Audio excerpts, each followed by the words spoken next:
Let's study Colle's fracture. It is the fracture of distal end of the radius at its corticocancellous junction in osteoporotic females at menopause with typical displacement. Most common of all fractures in older women. In the osteoporotic females and the older women, it is the most common fracture. And the mechanism of injury for Colle's fracture is fall on outstretched hand with wrist in extension. And the displacements are dorsal displacement, dorsal tilt, lateral tilt, impaction of fragments, and supination.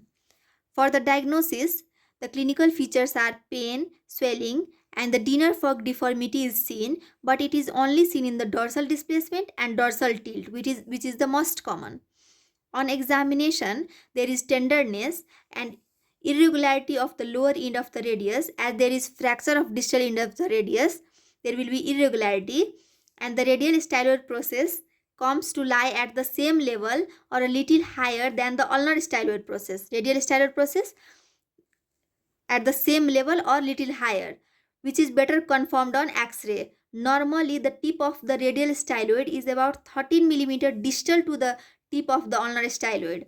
But in Colle's fracture, the radial styloid process lie same level or little higher level than the ulnar styloid process. So this finding is more reliable than the dinner fork deformity. On X-ray, anteroposterior and lateral view, on lateral view, the dorsal displacement and dorsal tilt is seen. Ulnar styloid process may be broken, and the styloid process test, where the radial styloid process comes to lie at the same level or little higher than the ulnar styloid process. For the treatment, if the fracture is undisplaced, then we use dorsal splint until swelling decreases, then cast for 4 weeks. And if the fracture is displaced, then we do reduction under anesthesia, and technique of reduction of Colle's fracture is first traction and counter traction, then correction of dorsal tilt, then correction of radial tilt. If the fracture is impacted or comminuted fracture, then percutaneous wire is used and external fixation for severe impaction and bone graft, plate fixation, and the acceptable displacement, shortening of more than 2 mm at the distal radio ulnar joint, dorsal tilt of more than 10 degree, and dorsal translation of more than 30 degree. If these features are present, then it has poor outcome and early correction is needed.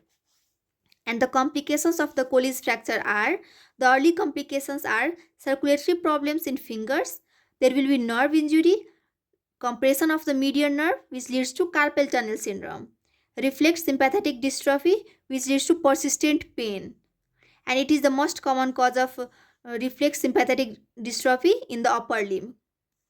Triangular fibrocartilage complex injury, and the late complications are finger stiffness, which is the commonest complication of Colle's fracture, and the malunion, which is the second most common complication of Colle's fracture. This is all about Colle's fracture.